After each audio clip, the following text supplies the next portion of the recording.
Bismillahirrahmanirrahim. Subhanaka la ilma lana illa ma 'allamtana innaka antal alimul hakim. Allahumma shalli wa sallim ala sayyidina Muhammad wa ala alihi wa sahbihi ajmain. Amma ba'du.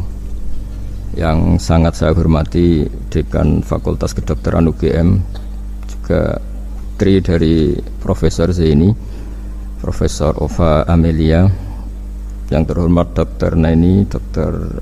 Profesor Dr. Madarina Zulia, dan semua yang hadir, termasuk teman kami Dr. Zulfikar, semua teman-teman kru, semua yang dari UGM, semua pendengar yang sangat saya hormati.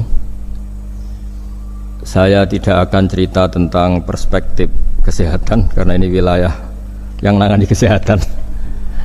Mereka lebih spesifik, lebih tahu. Tapi saya akan cerita tentang sejarah kurban. Tanggal 17 Juli yang lalu kami pas sowan Pak Quraisy Shihab. Beliau adalah teman Profesor Zaini, abahnya Mbak Ova ketika di Al-Azhar. Ketika Profesor SMA di sana, Pak Quraisy, itu Pak Zaini kakak angkatannya. Jadi dekat sekali, dan alhamdulillah kemarin Mbak Najwa juga sambung langsung sama Profesor Ova lewat adik saya, Mama itu. Dan ini itu Bufa, sangat penting ya. Jadi kalau dalam tradisi agama itu silaturahim adalah menyambung sesuatu yang seharusnya tersambung. Saya masih ingat pesanan Pak Zaini, berkali-kali beliau bilang saya, agama yang masuk negara enggak konflik itu diantaranya paling spesial itu Indonesia, karena para wali ini mendampingi kultur daerahnya tapi tidak benturan. Misalnya kalau orang Jawa dulu pakai sesajen di sawah-sawah, katanya dimakan penunggunya. Ya penunggunya sawah itu kalau dulu ya pikirannya itu makhluk gaib. Di era modern ya penunggunya itu ya kambing, ayam itu. Jadi ya memang yang makan itu akhirnya. Tapi dulu itu aneh, diistilahkan dimakan penunggunya. Kalimat penunggu itu apa ya gak jelas, apa dengan tanda petik, apa penunggu betul gak jelas. Wali-wali datang tidak mengkafirkan itu, tapi terus dirubah jadi sedekah ke tetangga-tangga. Jadi kultur itu enggak dilawan tapi cukup diubah, jadi makani demit menjadi sedekah ke tetangga. Nah, cerita kurban juga seperti itu. Dulu tokoh-tokoh Quraisy, penunggu Ka'bah, itu dulu sudah ndak tauhid, sudah musyrik kalau dalam bahasa agama. Itu di mana-mana termasuk kebutuhan pokok manusia itu kalau kumpul-kumpul itu makan-makan. Itu mulai dulu. Terus korbannya itu ya pasti perempuan mulai dulu. Jadi hanya bagian masak, boleh makan nanti ngenteni luyan itu, ngenteni bekas-bekasnya.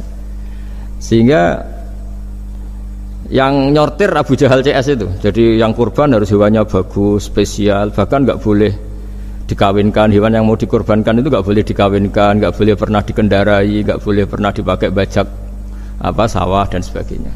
Semuanya serba spesial. Nanti dikorbankan di Ka'bah, yang dijual Ka'bah. Nah pertanyaannya, Ka'bah ini nggak pemakan daging, yang untung ya ketua-ketuanya ini, karena Ka'bah tidak doyan daging. Dan itu ya di atas namakan Allah, ini demi taqarrub ila Allah, demi itu. Sehingga mereka bilang waqalu hadhihi an'amu wa harsun hijrul la yat'amuha illa man nasa'u bi sa'mihim. Ini hewan kurban harus spesial dan yang berhak makan hanya orang-orang spesial, yaitu para penunggu Ka'bah, para sadanatul bait. Tapi karena mereka sudah tidak benar, tidak jujur, Islam mau merubah tradisi itu. Tapi kalau tradisi itu dirubah, maka Islam akan terkenal pelit, karena dari acara makan-makan menjadi tidak ada makan-makan. Jadi kadang kebenaran itu harus diganti dengan sesuatu yang tidak ekstrim, karena tadi dari acara makan-makan menjadi sama sekali nggak makan-makan. Maka terus diganti oleh Islam dengan kalimat udhiyah, dengan kata kurban. Nah, kenapa itu harus terjadi? Karena kurban itu sebetulnya syariatnya Nabi Ibrahim, di mana orang Mekah itu memang turunan Nabi Ibrahim, sehingga sisa-sisa makan-makannya masih. Cuma mulai ada melenceng, ada sesajen, ada khurafat, ada bid'ah. Kemudian itu mulai masalah. Terus Rasulullah Muhammad SAW datang ingin benahi itu. Tapi yang dibenahi adalah menghilangkan kemusyrikannya, bukan makan-makannya. Akhirnya diganti oleh udhiyah. Nah, kenapa ada kurban? Kalau dalam banyak literatur, Nabi Ibrahim alaihissalam itu nabi yang paling, dengan tanda kutip, mengklaim kalau beliau itu orang paling sayang kepada Allah, paling dekat kepada Allah. Nggak ada yang dicintai selain Allah. Beliau memaklumatkan itu baik secara lisan maupun di gemuruh hatinya, di bisikan hatinya, di detak jantungnya, pikirannya seperti itu. Pas itu beliau belum punya putra karena beliau termasuk lambat punya anak. Suatu saat ditakdir punya putra, yaitu Ismail. Pas seneng-senengnya jalan, pas seneng-senengnya punya anak, sama Allah disuruh nyembelih. Anak kamu harus kamu sembelih. Ibrahim kaget. Kenapa ya Allah? Kamu adalah orang yang sering ngomong bahwa yang paling kamu cintai saya. Tapi setelah ada anak kamu, kayaknya enggak. Protes Nabi Ibrahim, Pak. Yang benar Gusti, iya harus anak kamu. Karena beliau kadung janji, kadung komitmen yang paling dicintai Allah, tidak ada yang lain. Saya akan mencintai engkau ya Allah, meskipun harus mengorbankan anak saya. Singkat cerita terus disyariatkannya kurban itu. Ketika Nabi Ibrahim berkomitmen melaksanakan perintah itu, Ismail juga mau nurut, bersama Allah diganti oleh hewan kurban yang bernama kambing itu. Sehingga versi cerita itu bahwa Allah akan maklumi ketika orang mencintai Allah secara serius, bersamaan dengan itu orang juga mencintai anaknya dengan proporsi masing-masing. Itu di khazanah-khazanah yang saya baca. Versi kedua, tapi ini nanti nggak perlu dipertanyakan, nanti kalau UGM tanya itu versi yang paling baik, yang paling benar gimana? Yang tanya juga bid'ah, yang jawab juga bid'ah nanti. Karena itu wilayah yang kadung terjadi. Jadi kalau dalam ilmu hadis itu, kalau kadung terjadi, mbok kamu unggulkan yang mana, tetap saja yang terjadi hanya satu, mau kelewat. Beda dengan istihad solusi. Karena mau terjadi ya kita uji coba. Kalau nggak cocok yang A ya cocok alternatif B, alternatif C. Kalau sudah kelewat, mau gimana? Kalau salah ya salah aja kan. Versi kedua begini, semoga versi kedua ini yang benar. Kalau ini benar, keren. Nabi Ibrahim itu memaklumatkan diri. Kalau dalam bahasa Arab itu iddia itu mengklaim bahwa dia adalah orang yang paling sayang terhadap makhluk Allah, semua hamba Allah. Terus beliau diterbangkan ke langit. Ya karena UGM ini lembaga akademik, nanti saya baca teksnya. Kalau bahasa Arabnya itu takbirnya. Diterbangkan ke langit, ke alam malakut, ya tidak usah ditanyakan cara terbang gimana, nanti ribet nanti itu. Setelah diterbangkan di langit, wa kadzalika nuri Ibrahim malakutas samawati wal ardh, diperkenalkan alam langit, terus dipertontonkan. Itu ada sekian hamba Allah yang nyabu, yang ngefly, yang dugem, pokoknya yang maksiat-maksiat itu. Ibrahim ditanya sama Allah, gimana itu mereka menurut kamu? Damirhum, habisi saja Allah. Mereka makan rezekimu, hidup di bumimu, tapi mereka tidak mengindahkan engkau. Matikan saja. Sama Allah diturutin. Jalan-jalan lagi sampai 3 kali peristiwa tempat-tempat maksiat itu dihabisin sama Nabi Ibrahim. Beliau minta sama Allah supaya itu dihabisin. Singkat cerita, terus beliau diturunkan sama Allah. Setelah diturunkan, ya Allah tidak jawab, tidak apa. Allah itu punya sunnah, punya tradisi. Dengan nabinya itu tidak jawab. Suatu saat Nabi Ibrahim disuruh bunuh anaknya, disuruh nyembelih. Protes kan? Huwa samratu fuadi, ini kekasih saya, putra saya, kenapa engkau nyuruh membunuh? Terus kata Allah, kamu tidak ingat di malam kamu saya mi'rajkan melihat hamba-hambaku, dan itu yang bikin aku, dan saya cinta sama mereka yang bikin saya. Kamu enak saja minta dibunuh. Sengkirian gantian saya yang minta, kamu tidak nurutin gitu. Kamu pas minta saya tidak tak pikir, langsung tak turutin. Kenapa saya yang sekarang minta kamu mikir gitu. Tapi huwa samratu fuadi, itu buah hati saya. Lah memangnya makhluk-makhluk itu makhluk siapa? Saya yang bikin. Kamu enak saja nyuruh bunuh. Nah semenjak itu jadi kearifan kita. Makanya Mbak Ova ini kalau guyonan di dunia kiai, kalau ada majikan bentak pembantunya yang salah meletakkan piring atau gelas, pasti cara berpikir mesti pembantunya ada cantik. Karena kalau salah tok kok dia cantik, itu mesti mikir. Nggak bisa orang bentak orang cantik gitu. Jadi sama, misalnya saya janjian sama Gus Fikar, janjian Gus datang hari Senin gini-gini, ternyata beliau nggak datang. Kalau saya tidak punya utang, tidak atasan saya pasti marah. Sudah janji kok gini-gini. Saya bisa marah itu sebetulnya sebabnya itu dua. Saya kecewa dan dia tidak punya jasa. Tapi yang diomongkan hanya, wah kamu khulful wa'di apa? Enggak tepat janji. Coba kalau ini atasan saya jadi dosen karena beliau misalnya. Saya punya utang beliau. Mbok nyulayani janji apa kan? Nggih mboten napa-napa kan. Sama. Ada majikan mencintai pembantunya karena sangat cantik, mana ada mencahno piring, omahe dirubuhno itu tidak apa-apa gitu kan gitu. Sama. Makanya ada guyonan di dunia kiai itu, ada anak perempuan kan nggak lazim ya perempuan pakai GL Pro kalau dulu, mungkin sekarang pakai Ninja, pakai celana jin. Sopo iku wong luput suwuk itu? Siapa itu perempuan kok gitu? Niku ponakane jenengan Mbah, astagfirullah, muga-muga pangeran nyepuro. Jadi langsung rubah dari maksudkan menjadi ndak karena keluarga. Nah jangan-jangan kebencian kita pada maksiat itu oke, kita wajib benci maksiat, tapi tetap ada catatannya. Plus yang maksiat itu tidak orang yang terkait dengan kita. Coba kalau yang maksiat itu orang yang terkait dengan kita, itu anak kita, ponakan kita, mungkin istri kita, paling mintanya ya Allah ampuni. Sama-sama maksiat, yang satu minta dihabisin, yang satu kita minta diampuni. Fair gak kita sebagai manusia? Tidak fair. Tidak fair. Nah, ya iya gak fair ya. Apa ya fair? Mikir. Makanya kalau ada guyonan, ya itu tadi. Ada supir salah dimarahin, pasti supir ini belum pegang rahasia. Tapi kalau sudah pegang kartu, si majikannya punya apalah gitu, simpanan gitu. Wah ini pegang, berani marah gak dokter? Tidak ada. Ini dokter Kelik juga teman saya. Gitu. Itu pengalaman sekali. Jadi itu guyonan kiai. Makanya jadi manusia itu gak pernah adil sebenarnya. Makanya Allah pernah mensifati manusia itu bakanal insanu zaluman jahula. Manusia itu sangat zalim dan sangat bodoh. Kalau misalnya jenengan tanya orang soleh pun itu gimana? Orang soleh asal manusia tidak nabi itu ya mesti ada zalimnya. Makanya kalau dalam kitab hikam diterangkan, kitab hikam itu kitab yang olah manusia. Itu menyebut begini, manusia itu siapa? Dijawab, manusia itu mangkanat mahasinuhu masawiyah. Orang yang ketika baik saja salah, apalagi ketika salah. Kita misalnya punya toko laris itu, doanya mustajab, laris, pembelinya banyak, kualitasnya bagus. Pasti ada toko sekeliling yang megap-megap karena orang sekarang ke kamu kan gitu. Sama di kampus ya gitu, kalau ada kampus besar yang lain pasti ke masjid, terhalangi karirnya di semua. Sehingga orang supaya terus merasa salah, Rabbana dzalamna anfusana, meskipun kita sedang benar pun. Saya termasuk kiai yang kalau ngelepas haji, mungkin yang haji itu mangkel.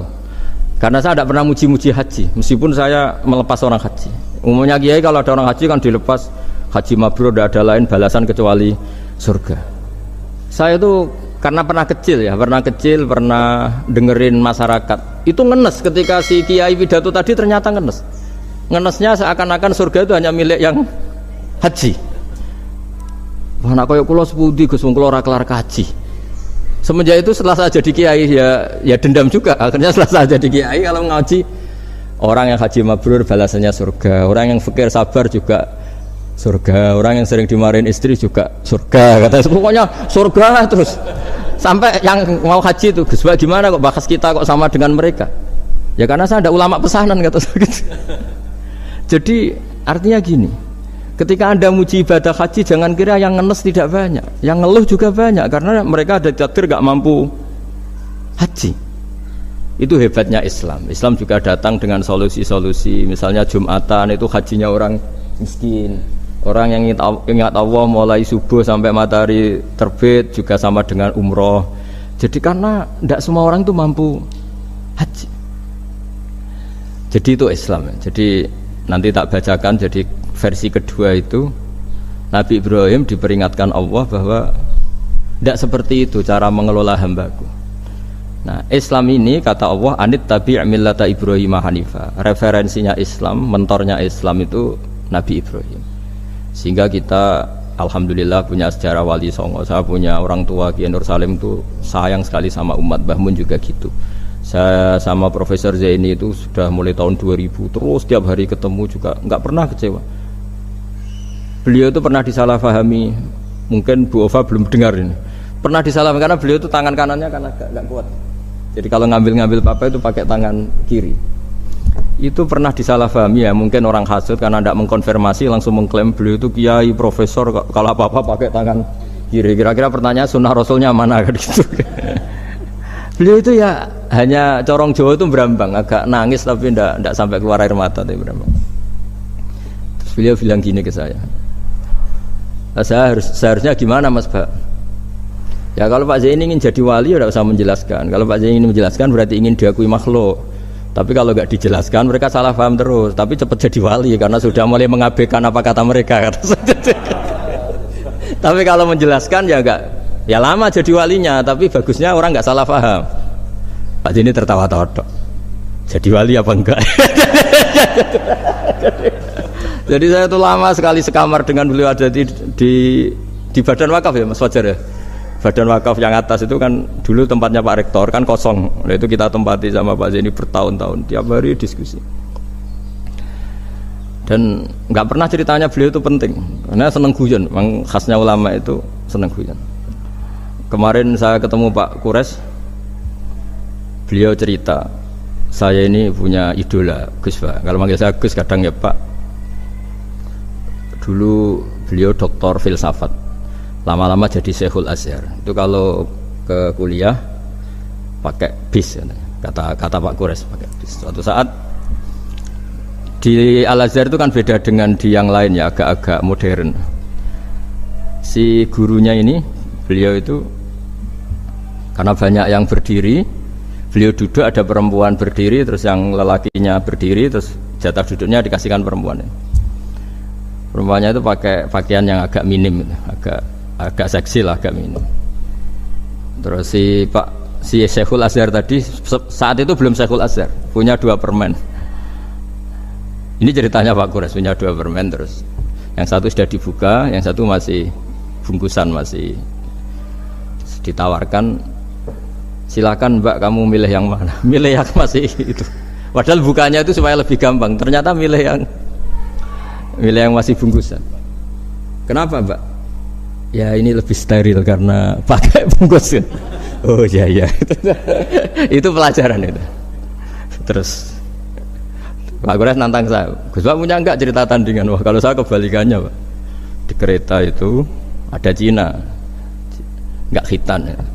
Ketemu sama kiai kampung. Terus, kenapa khitan? Enggak khitan juga sama gini-gini gitu. Terus dikasih pisang. Terus dimakan, dikupas dulu. Kok udah langsung aja? Terus kata Pak Kures, nah ternyata sama Pak Zaini sama Pak Kures itu dibalik ke profesorannya. Ceritanya itu ya guyon terus. Karena memang agama ini itu kalau masalah kebenaran itu serius, tapi di balik kebenaran ini yang perlu dicatat oleh semua yang mencintai agama ini bahwa Allah itu tidak butuh taat kita dan Allah tidak akan gagal sebagai Tuhan karena maksiat kita. La tanfa'uhu ta'atuhum wa la tadurruhu maksiatuhum. Allah tidak akan ngefek ketika semua orang taat ya gak ngefek, semua orang maksiat juga gak ngefek. Karena Allah ini zat yang punya eksistensi sejati sehingga hubungan kita dengan Allah itu tidak ngefek ke Allah, tapi ke kita sendiri. Sehingga mereka lebih rileks karena nggak merasa harus mati-matian bela Allah. Allah tetap Al-Qayyum, zat yang bisa berdiri sendiri. Sehingga di kitab-kitab itu ada bab namanya Mizahun Nabi, guyonan-guyonan Nabi. Itu ada babnya sampai di kitab Ihya, di kitab banyak lah kita. Masyhur itu suatu saat ada orang sepuh sowan ke Nabi karena sudah sepuh. Beliau pamit lah, kira-kira jam segini pamit ya Rasulullah saya mau pulang karena nanti kemalaman. Karena beliau jalan kaki yang orang sepuh. Kata Nabi, dah tenang saja di sini, nanti pulang kamu udah jalan kaki. La ahmilan naki alab ninakoh, nanti kamu tak naikkan anaknya unta. Pikirannya orang sepuh tadi namanya anak unta itu ya kecil. Wa ma fa'altu bibninakoh, apa yang bisa saya lakukan dengan anak unta? Sudah tenang saja. Setelah beliau ngaji lama, ya dikasih unta tua itu. Silakan kamu bawa unta saya ini. Ini kan unta tua, ada anak unta. Ya meskipun tua ya anaknya unta kata. Ya tapi cerita saja. Meskipun tua juga anaknya unta. Jadi agama itu rileks. Nabi Ibrahim kembali lagi ya karena syariat Ibrahim. Nabi Ibrahim itu pernah minta supaya nyawanya itu diperpanjang karena umumnya orang itu kan ingin nyawa panjang, ingin umurnya panjang. Beliau yakin penting nyawa panjang, umur panjang. Allah tidak jawab gak apa. Suatu saat ada tamu, orangnya itu sepuh sekali. Nabi Ibrahim karena orang yang sangat menghormati tamu dikasih kurma, apa itu? Anggur. Itu setiap dimakan dikunyah meler lagi keluar. Karena sudah sepuh, nggak ada giginya, dikunyah keluar lagi. Itu jawabnya Nabi Ibrahim, ya Allah, masuk lagi ke kamar, sholat lagi, mengcancel doa panjang umur. Katanya Ibrahim, oh jenengan jawab toh gitu. Artinya kalau ingin tua sekali ya nasib kamu kayak itu gitu. Jadi karena beliau tahu itu jawaban terus masuk kamar, oh jawab toh Gusti jenengan, terus membatalkan doanya. Itu Nabi Ibrahim. Kalau orang sekarang enggak, ndonga ngarani, ya tua ya tetap sehat, tetap wah itu. Itu lebih ribet itu. Iya, jadi karena doa itu kalau enggak diperjelas itu ya repot.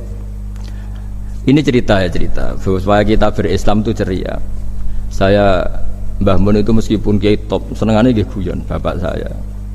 Tapi guyon itu ada yang wajib. Saya dulu itu janggal. Ini cerita ya, mungkin kalau di kampus-kampus umum agak asing, tapi ini cerita. Nuduh zina itu dosanya besar sekali. Saya ulang lagi, nuduh orang lain zina itu dosanya besar sekali. Disebut bab qadzaf. Saya pernah menjumpai 3 kiai besar Bu Ofa, 3 kiai besar. Kiai top semua. Di majelis itu ada gosip bahwa si A itu punya selingkuhan sama Sri itu misalnya, atau dengan siapalah, dengan perempuan. Itu kalau di Arab itu senengannya pakai Salma, Laila Majnun Salma. Kalau di Jawa itu kasihan korbannya itu. Ya, tapi itu contoh saja ya. Itu si Kiai 3 tadi gak ngefek, malah tanya gini, loh apa perempuannya cantik? Wah cantik sekali Mbah. Cantiknya sampai kayak apa? Malah bicara cantiknya perempuan. Saya itu ya pertama iskal. Ini Kiai kok bakas orang apa? Cantik. Orang ayu ya. Setelah majelis itu bubar, yang penggosip tadi ya yang gosip ini gak Kiai, yang pembisiknya ada Kiai, yang gosip ini gak Kiai. Cuma Kiai 3 ini posisi mendengar. Tapi malah tanya cantiknya tadi. Singkat cerita setelah orang itu pulang bilang gini, Gus. Itu kalau saya bilang iya dengan gosip itu, saya ikut qadzaf, saya ikut menuduh orang lain zina. Itu dosa besar. Selain itu saya Kiai, kalau saya bilang iya dianggap membenarkan. Maka untuk mengalihkan gak bicara nuduh, jadi guyon tadi. Jadi guyonnya itu karena kalau Kiai tadi bilang iya artinya mengiyakan. Dan itu artinya qadzaf, punya dosa besar karena nuduh orang lain zina. Diperparah dia Kiai besar, kan orang menjadi percaya karena yang ngomong bukan penggosip lagi tapi ya. Maka dialihkan tadi. Loh, ayo nucung. Sampai segitunya kearifan ini. Sehingga dulu ketika Ma'is itu seorang sahabat yang pernah salah besar. Itu Nabi ketika beliau ada gosip salah gitu ya, Nabi masih jangan-jangan kamu hanya mimpi, Cung. Jangan-jangan kamu hanya megang tapi tidak sampai zina. Sampai terakhir Nabi tanya, "Afi aklika syai'un?" Jangan-jangan otak kamu ini sudah agak error. Saking tidak inginnya Nabi mempercayai hal-hal seperti itu. Nah, problem kita di zaman sekarang justru kadang nyari-nyari supaya tahu buktinya. Yang dulu para orang soleh menghindari bukti itu supaya enggak suudzon, sekarang orang mencari-cari bukti. Padahal itu dilarang, wala tajassasu, orang enggak boleh mencari-cari kesalahan orang lain. Nah, itu kearifan-kearifan yang saya dapatkan dari Bapak, dari Mbah Mun, dari Pak Zaini, dari Pak Gures. Mereka orang-orang yang luar biasa menghindari ngomong penting. Sekarang itu orang banyak yang sering ngomong penting, sebenarnya itu malah salah. Karena kalau ngomong penting itu vonis terhadap orang lain. Tapi kalau kamu rileks, tidak. Nabi dulu itu rileks sekali. Ketika beliau ngaji gini, terus ada pemuda lewat bawa cangkul mengabaikan pengajian Rasulullah. Banyak sahabat bilang, celaka orang itu, ada Nabi ngaji kok tidak ikut. Jawabannya Nabi unik. jangan-jangan dia punya keluarga yang harus kerja, dan kalau harus kerja untuk nafkah keluarganya itu juga ibadah, itu ya sunnah saya. Jadi Nabi rileks saja, tidak tersinggung, tidak. Nah, kenapa kita butuh rileks? Karena kebenaran sekali dipaksakan itu jadinya benturan.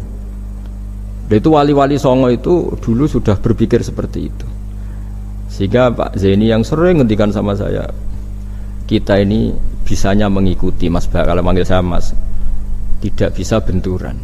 Sehingga tadi ada modifikasi dari sesajen menjadi sedekah, dari apa menjadi apa. Jadi tidak langsung benturan. Dan itu khazanahnya, bacaan-bacaannya banyak sekali. Termasuk peristiwa Udhiyah tadi. Jadi dulu kurban itu dipakai ajang orang-orang tokoh Quraisy supaya dapat daging yang bagus, di atas namakan Ka'bah. Jadi agama ini dijual mulai dulu. Sekunane kuno agama ini dijual. Dan agama mulai dulu ya prospek. Ka'bah itu bisa menyedot wisatawan berapa, wisata religi. Sehingga dulu ada Ka'bah tandingan, perhitungannya juga ekonomi. Jadi mulai dulu itu ya sudah seperti itu. Mau apa memang Allah bikin dunia seperti ini. Jadi mulai dulu agama itu ya, sampai orang Yahudi gak mau iman sama Nabi ya pikirannya sederhana. Kalau saya tokoh banyak yang sowan, banyak yang ngasih-ngasih. Kalau saya ikut Muhammad, saya anak buah, yang ngasih saya siapa itu. Jadi perhitungannya juga ekonomi. Jadi ketika Abraham mau bikin Ka'bah tandingan, itu perhitungannya juga ekonomi. Jadi ribet kan memang kalau manusia itu sudah ribet. Tapi Islam ini datang bukan untuk itu, tapi memaklumi itu. Itu hebatnya Nabi Ibrahim. Ketika beliau berdoa, ya Allah, keluarga kami saya tempatkan di Mekah. Rabbana liyuqimus sholata faj'al af'idatam minan nasi tahwi ilaihim warzuqhum minas samarat. Cuma menurut Islam dibalik, ya Allah, kita ini ingin anak-anak kami ini bersujud kepada Engkau, ingin anak-anak kami ini melakukan sholat. Tapi mereka ini manusia yang untuk ketahanan hidupnya butuh makan, butuh rizki, butuh ekonomi.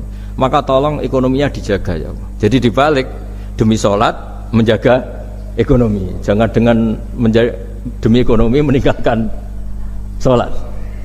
Jadi dibalik, jadi demi sholat menjaga ekonomi. Juga termasuk menjaga politik.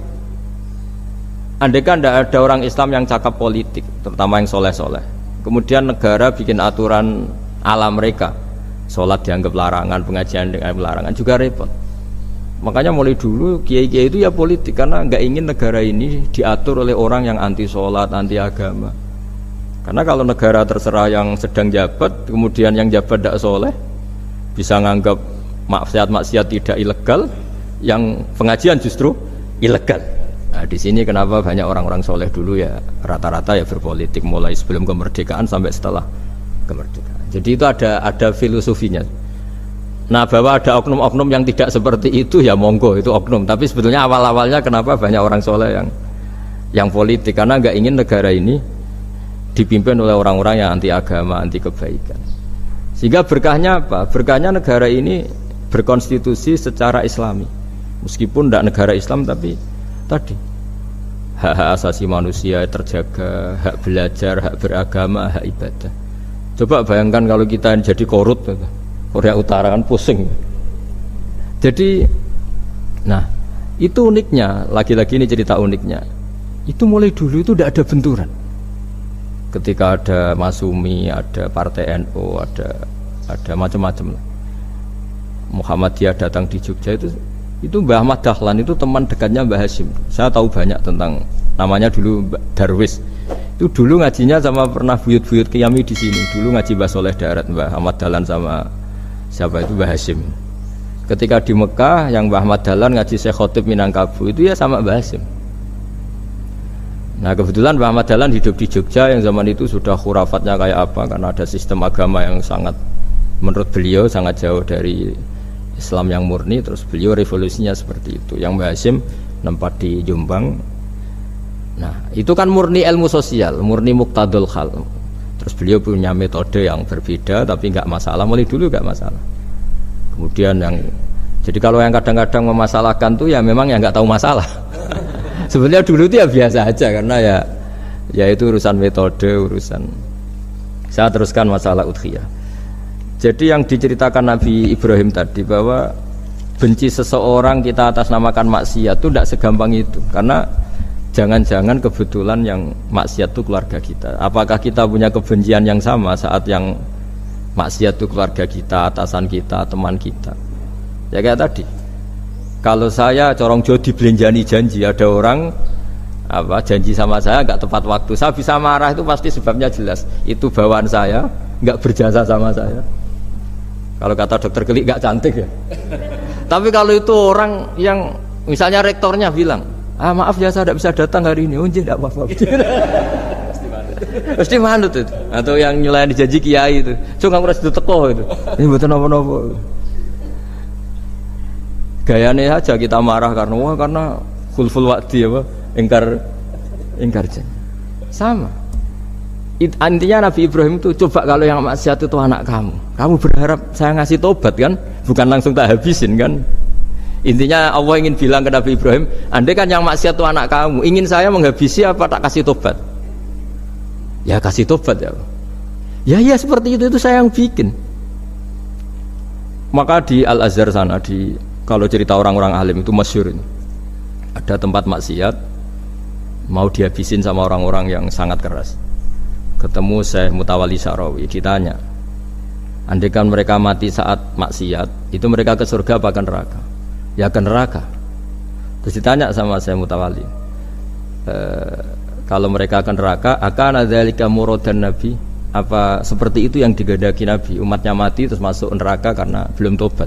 Tidak, Nabi inginnya mereka tobat dulu. Ya sudah, jangan dihabisin, kamu berproses ikut mentobatkan mereka. Kebetulan ini mau mendengar. Jadi kita lunak, kita baik itu ya semuanya ingin la'allahum yarji'un, semoga mereka kembali, mereka tobat. Bukan lunak dengan arti mengakui maksiat itu satu kebaikan, itu yang bahaya. Kalau lunak sampai mengakui itu maksiat itu kebaikan, itu bahaya sekali. Tapi kita lunak karena kita ingin berproses untuk bertobat. Karena tadi kalau kita punya nurani itu mesti, andai kan yang maksiat itu anak kita atau teman dekat kita atau orang yang berjasa sama kita, apa kita bisa tegas? Kira-kira gimana? Bisa kamu tegas sama anak kandung? Berat. Ditantang minggat saja pusing gitu. Ya makanya terus ini saya baca teks aslinya ya, supaya mungkin sebagian yang punya kitabnya atau memang punya tradisi akademik supaya mendengar ini. Saya baca ini versi yang kedua ini di kitab Hikam.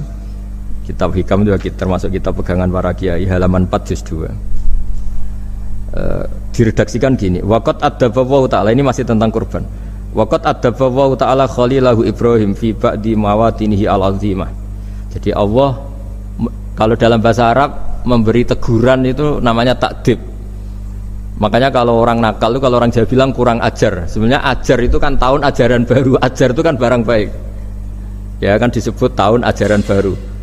Pengajaran, ajar itu kan barang baik. Jadi kalau kurang ajar berarti kurang baik. Itu bahasa Arabnya orang yang kurang ajar perlu diajari. Itu kalau orang Arab bilang ditakdib. Diwarai toto kromo, diadabkan. Jadi belum punya adab diadabkan. Itu udah, tapi tentu Nabi Ibrahim nggak sampai kurang ajar. Ini kan cerita bahasa ya. Jadi kalau sebenarnya ajar itu udah buruk-buruk, kurang ajar berarti orang ini kurang pelajaran, kurang. Tapi di Jawa itu agak salah kaprah. Kalau kurang ajar itu ekstrim. Misalnya duduk di meja itu disebut kurang ajar. Sebenarnya ada se-ekstrim itu. Saya teruskan ya. Terus wa 'allamahu kaifa yatakhallaqu bihadzal khuluqil karim inda tilaihi alal asrar. Terus disebutkan anak Ibrahim annahu arhamul khalqi qol farafa'ahu wa ta'ala hatta asyrafa ala ahlil ardi. Nabi Ibrahim diterbangkan ke langit sehingga melihat di bumi yang maksiat-maksiat itu. Faqala ya rabbi damirhum, habisi saja. Terus faqala wa ana arhamu bi ibadi minka ya Ibrahim ihbit fala allahum yatubun wa yarjiun. Jadi setelah permintaannya semua dikabulkan, dihabisin sama Allah, terakhir cobalah kamu sekali-kali dakwah ke mereka. Kamu belum pernah dakwah kok tahu-tahu minta mereka dihabisin. Coba kamu dakwah jangan-jangan mereka mau kembali. Nah terus sebagian cerita itu terus diteruskan ketika suatu saat Ibrahim akhirnya diminta menyembelih putranya. Inni ara fil manami anni atfahuka fangzur madza tara falamma tashammara lidzalik wa akhadha sikin biyadihi qala Allahumma hadza waladi wa thamratu fuadi wa ahabbun nasi ilayya. Ya Allah, ini buah hatiku, ini orang paling saya cintai, kenapa engkau menyuruh ini supaya saya bunuh? Terus beliau dijawab sama Allah, ama ta'lamu anni rahimun bi ibadi kama anta syafiqun bi waladik fa idza sa'altani ihlaka abdi as'aluka dzabha waladik wahidan bi wahidin. Jadi kalau dulu kamu minta supaya hamba saya tak habisin karena maksiat, sekarang saya juga minta kamu menghabisi anak kamu. Tapi ini kan anak saya, sama itu hamba saya yang bikin juga saya. Nah semenjak itu Ibrahim dianggap sebagai bapak kasih sayang. Karena semenjak itu terus beliau orang yang paling sayang. Sampai ada 3 nabi yang menjadi metodenya Rasulullah SAW sebagai mentornya. Kalau Nabi Nuh melihat kemaksiatan langsung bilang, Rabbi la tadzar alal ardi minal kafirina dayyara, habisi semua ya Allah.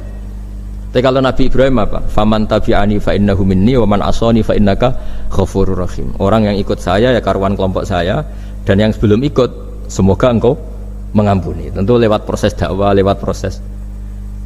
Nah, Wali Songo, kembali ke Wali Songo dan para guru-guru kita, itu seperti itu semua. Jadilah Islam yang di Indonesia, Islam rahmatan lil alamin, itu konstruksinya ya dari ilmu-ilmu seperti ini, bacaannya seperti ini. Karena ternyata kita tegas tadi ujung-ujungnya karena itu tidak cantik, tidak atasan kita, tidak berjasa sama kita. Kamu kalau ada supir telat, supir kok telat datang kantor gitu, pasti supir itu belum pegang rahasia. Setelah pegang rahasia tak jamin aman itu meskipun telat. Karena lebih ngeri pasti. Artinya manusia itu kayak apa ngeklaimnya tegas, disiplin, objektif. Kira-kira iya apa enggak? Enggak lah kayaknya ya. Ya pasti tadi. Nah itu yang makanya bapak saya kalau guyon sama saya itu, kalau umumnya orang itu kalau di dunia kiai muji istiqomah. Istiqomah itu konsisten jadi imam masjid, konsisten jadi guru, jadi apa. Kalau bapak itu sering guyon ke saya, iku istiqomah apa mau digenti wong liya katanya. Artinya di balik istiqomah itu juga ada catatan lain. Jangan-jangan ambisi gak mau diganti orang lain. Jadi intinya manusia itu dalam benar saja ada unsur salahnya, apalagi pas salah gitu maksudnya. Nah ya pas benar saja ada unsur salahnya, apalagi pas salah. Nah, itulah dengan sudut pandang seperti ini adalah orang terus gak gampang menghakimi orang lain. Karena manusia yang baik adalah cukup dia merasa aibnya banyak, salahnya banyak, kemudian itu menyibukkan dia dari mencari-cari aibnya orang lain. Makanya kalau dalam cerita Ibrahim alaihissalam, karena kurban itu identik dengan syariatnya Nabi Ibrahim. Ini saya punya catatan yang kemarin tak baca juga di Jakarta. Itu suatu saat Nabi Ibrahim itu didatangin orang Majusi dulu. Orang Majusi itu ya tidak beragama. Singkat cerita Nabi Ibrahim itu terkenal kaya dan suka menghormati tamu. Dulu tamu itu sangat penting dihormati karena dulu nggak ada warung, terus padang pasir. Kalau sekarang itu ya wajib dihormati tapi tidak wajib-wajib banget. Karena biasanya sudah marung di mana-mana. Sudah marung di mobilnya bawa apa? Bekal. Kalau dulu di padang pasir kalau tamu nggak dihormati bisa mati betul. Kadang sudah hari perjalanan itu nggak makan nggak apa karena di padang pasir warung nggak ada, nggak bisa ngopi-ngopi ya dulu. Sehingga kalau menghormati tamu dulu itu pahalanya luar biasa ngasih makan itu. Kalau sekarang ya pahalanya biasa aja karena ya tamunya makannya ya biasa aja karena sudah kenyang duluan itu. Singkat cerita orang ini datang ke Ibrahim minta dikasih makan. Nabi Ibrahim mengatakan kamu syaratnya harus Islam dulu, kalau enggak kasih makan. Karena Ibrahim itu seorang nabi dan beliau komitmennya seperti itu, si tamu tadi putus asa. Akhirnya wala itu ya sudah meninggalkan Ibrahim. Setelah beberapa jangkah Allah bilang ke Nabi Ibrahim, orang itu umurnya berapa tadi bilang ke kamu? 50 tahun. Pernah enggak orang itu kelaparan? Kata Allah, enggak, baru ini kelaparan.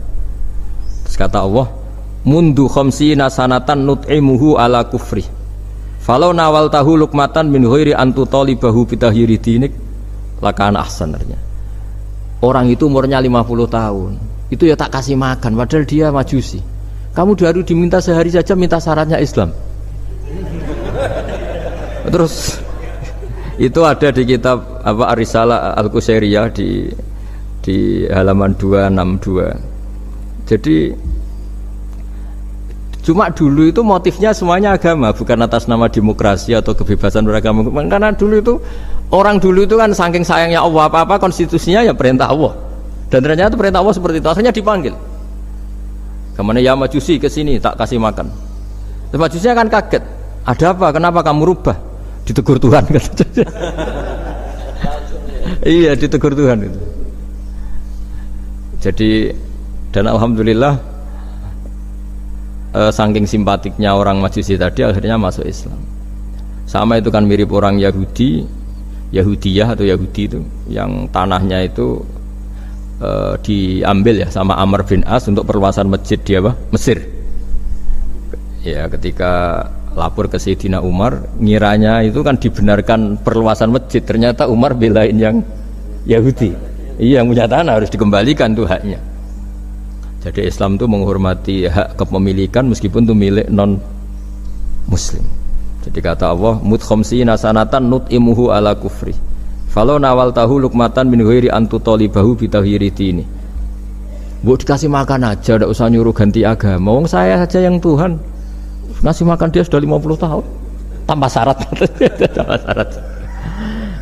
Ya jadi ini cerita ya Bu Ufa. Jadi kita mungkin kenangan saya dengan Bapak, Bu Ufa dengan Profesor saya ini kebetulan teman dekat sekali sama saya dan hampir tiap hari saya ketemu minimal 3 jam bertahun-tahun sampai kalau kehabisan cerita akhirnya cerita keluarganya karena kesuwan belajar karena akhirnya cerita keluarga. Maksud saya tadi ini saya cerita ini barang baik ketika beliau pernah ditahan karena aktivis dulu itu pas mau lahirnya Bu Aufa terus beliau berdoa mati-matian delalah dibebaskan. Beliau sempat nunggu kelahirannya Bu Aufa ini terus dinamai Aufa Amalia. Itu kalau dalam bahasa Arab itu Aufa itu Allah memenuhi apa yang saya angen-angen. Jadi itu ceritanya itu gitu. Jadi nama itu spontan aja ketika iya, jadi beliau itu aktivis dulu. Bukan di penjara karena korupsi atau kriminal, bukan karena aktivis. Karena kalau model sekarang Bu Aufa kalau nggak dijelaskan detail ditahan karena aktivis. Nanti dikira ditahan karena yang lain. Ribet kan. Jadi ditahan karena beliau itu dulu aktivis bukan karena ya saya kira demikian. Monggo kalau ada sesi tanya jawab kalau tapi yang ringan-ringan saja nanti jadi serius. berapa pertanyaan apa waktunya pakai waktu 10 menit ya.